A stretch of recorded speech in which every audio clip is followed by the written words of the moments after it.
Então, estamos todos passando aí pela época agora das eleições, alguns envolvidos na eleição, alguns candidatos, alguns trabalhando nas eleições, né? Mas é um tempo que nos leva a pensar na maneira como Deus escolhe e nos convida para uma vida dedicada ao seu propósito.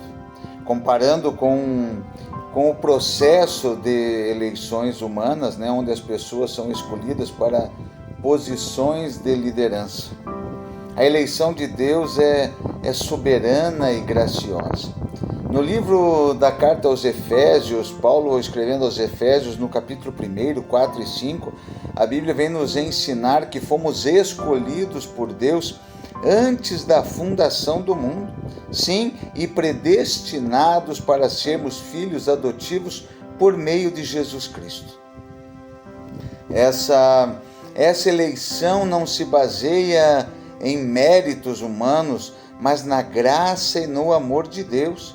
Diferente das eleições humanas, onde candidatos precisam conquistar votos e muitas das vezes a aprovação, né, das pessoas, nossa eleição por Deus é um ato incondicional.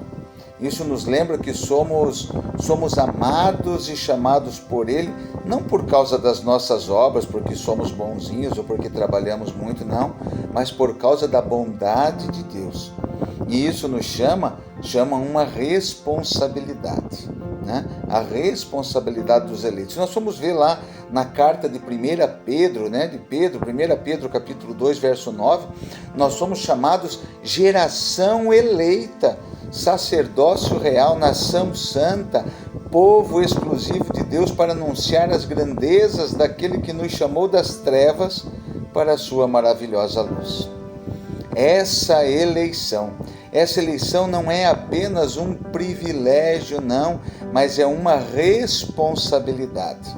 Assim como votamos em líderes para que governem com justiça, nós então, como eleitos de Deus, temos a missão de ser luz do mundo, refletindo o seu caráter, sim, o caráter de Cristo, e agindo com justiça, com amor e com integridade.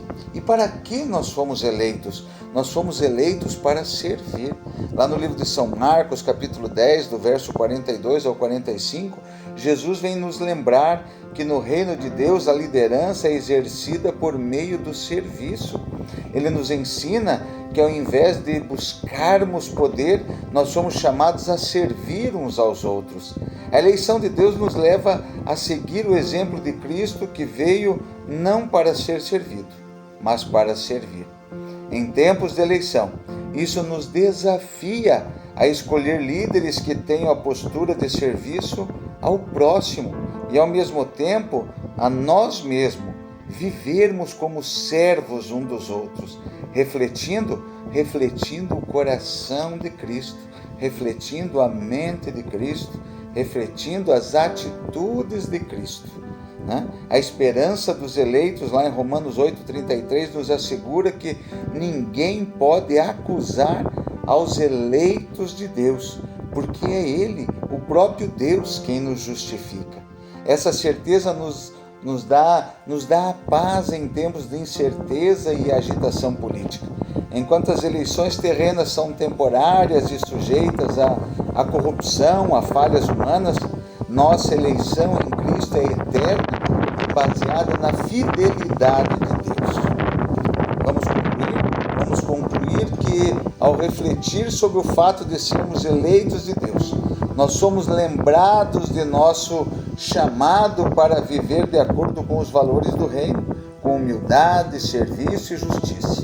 Que essa certeza de sermos escolhidos por Deus nos guie não somente nos tempos da eleição, não, mas tanto na escolha de líderes quanto da maneira como exercemos a nossa cidadania, sempre com os olhos voltados para o propósito maior do reino de Deus, e não somente no tempo da eleição, mas em todo o tempo, que nós possamos estar, né, voltados a fazer a vontade de Deus como verdadeiros eleitos de Deus para uma grande obra.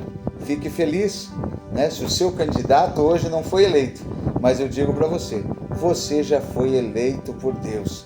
Então agora cumpra o seu mandato e a sua missão. Deus abençoe a sua vida. Pense nessas palavras. Deus te abençoe.